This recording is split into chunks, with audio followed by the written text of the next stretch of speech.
Bullet chess, there are few players that stand out. GM Hakuro Nakamura, FM James Canty III, GM Magnus Carlsen, one of my personal favorites, GM Daniel Naroditsky, affectionately known as Danya, but I call him the You mean Boris, the sneaky fucking Russian? The sneaky fucking Russian. Let's check it out. Hi-yow! So here we go again. Dynamic and tactical game. 83. And now, here we go. Welcome back, everybody, to SPANK'UM Chess. I am B. Check it out. You said bullshit and experience is all it takes, right? Right. Come on and experience some of my bullshit. Welcome back, everybody, to SPANK'UM Chess. I am B Hood. And today we're going to be talking about, this is my second episode of Bullies of Bullet Brawl. My first episode was on whom I call the Debo of Bullet Chess. What you gonna do with that? Which is James Canty III. This guy, he's a beast. And he turned me on to another GM outside of Nakamura, Magnus Carlsen, Feruza, Wesley So, is GM Daniel Naroditsky. You may know him from his videos that he does, his speed run videos that he does. He puts them on YouTube, and he's a very good teacher of chess. Heavy is good. Heavy is reliable. If it doesn't work, you can always hit him with it. I happen to study his games. Like I say, I study games. I studied his games, and one stood out in particular.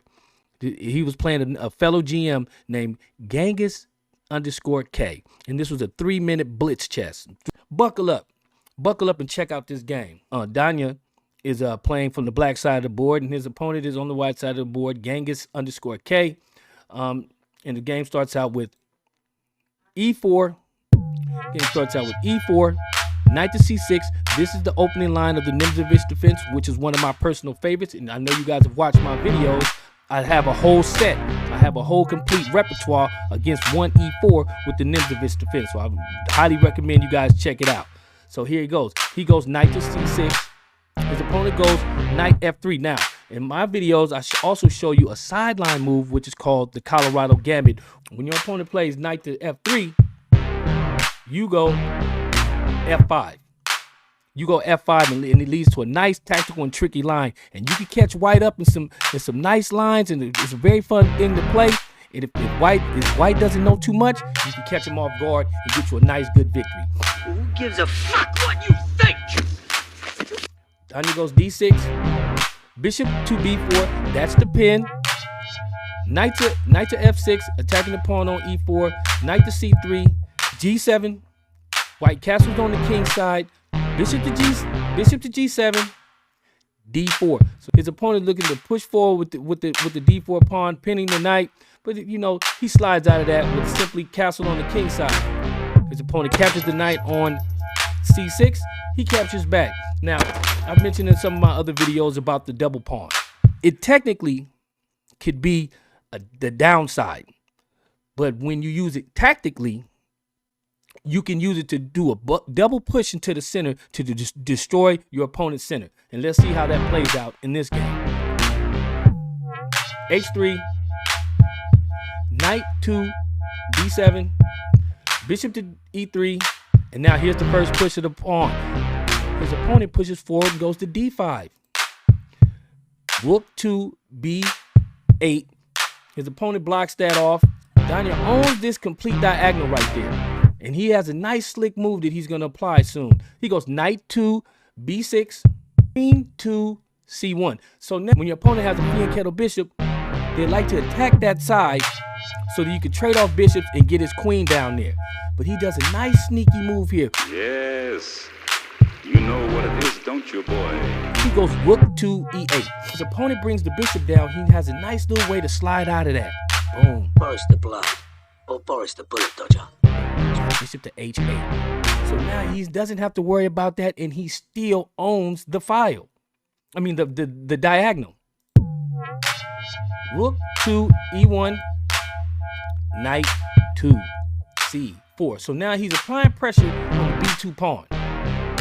His opponent sees that coming, so he goes knight to D1. And here's the second push. Here's the second push for the center with C8. D6. That is strength, boy. That is power. His opponent lashes back, counterattacks with B3, attacking the knight. Danya drops the knight right back to B6. And now, as you can see, his opponent has set up a beautiful pawn chain with the C4 push.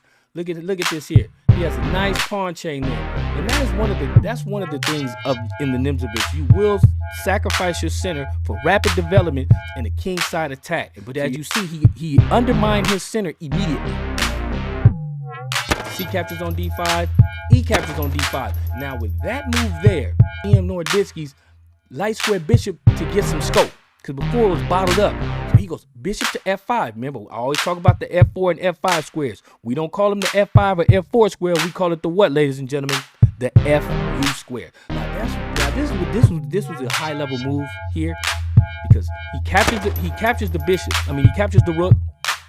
His opponent captures back, queen captures the bishop, and now you can see the threat of the checkmate here. If you caught unawares, you can get caught slipping. But these are grandmasters, and it's hard to catch them slipping. Let's see. So he goes F6. So he shuts it down, has a nice little shell around his king. Knight to E3, threatening the bishop, attempting to destroy his pawns around his king. So he drops back to D7. Knight to G5. So now, if you were to get caught slipping and take that knight, that queen comes right down for the checkmate. Crazy, look at that. You capture, boom. That's a money shot. Look at that. But he doesn't fall for that. He goes rook to B7. Now this is what intrigued me about this particular game here. Is that, see, he was at 1 minute and 13 seconds when his opponent played queen to C2, queen to B2. Now look, he goes rook to B7. So now he took a clear 30 seconds, 30 to 40 seconds. And this is why I really appreciate about it, because now you'll see his tactical prowess in full force. As bent as the Soviet sickle and as hard as the hammer that crosses it. Apparently, it's just impossible to kill the bastard. His opponent makes this nice little waiting move, queen to C3. So now he undermines the center again. I'm just push to E5. His opponent captures the pawn with the en passant. Danya captures back. Bishop captures on E6. Now look at this here. His opponent plays knight to E4. So now he has two defenders, two attackers on the F6 pawn. But look at this here. Now that was a high class move. Why do they call him the bullet dodger? Because he dodges bullets, Evan. That was a high class move. He thought about this 4 or 5 moves ago. He thought about this play 4 or 5 moves ago. And that, look at the savvy. That's savvy right there. His opponent goes rook to D1. And this was the move here. This move here, bishop to D5. So that's like, it's an exchange. It's the savvy. Let's see here. Knight captures on D5. Rook captures on D5. Now his opponent goes queen to F3, attacking his rook that's sitting on E5. He captures the knight on D5. Knight captures D5. And here's the savvy part. Queen captures on E5, on E4. On E4, he basically sacrificed or exchange sacrificed his rook. Look at the move here. Boom. Say what? Savvy. Now he's forking the rook, the A2 pawn, and the queen. And this is where I really appreciated the game. Now you can look, he has these tactics looming. He has the severe tactics looming. And if White's not careful, he's gonna get caught up. Check it out. Rook captures on D6. D6. Watch this. Queen captures on D6. Now he still has that knight on C3 forking his queen. So his opponent goes to A8 check.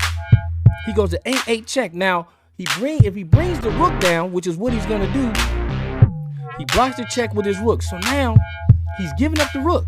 He's giving up the rook because it's covered by the queen, but the bishop's gonna get it. And he's one move away from getting checkmated. Bishop captures on F8. And now here comes the coup de grace, the sweetest move. Boom.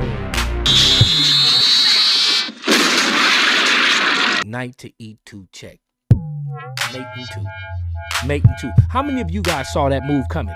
How many of you would have, man, his tactical prowess is off the hook. Him and FM James Canty III Nakamura. I'll be doing videos. I'll be doing a video on Nakamura also, and one on Magnus Carlsen. But this, it just stood out to me. I said, wow. I see you again, you motherfuckers. Wow. Look at here.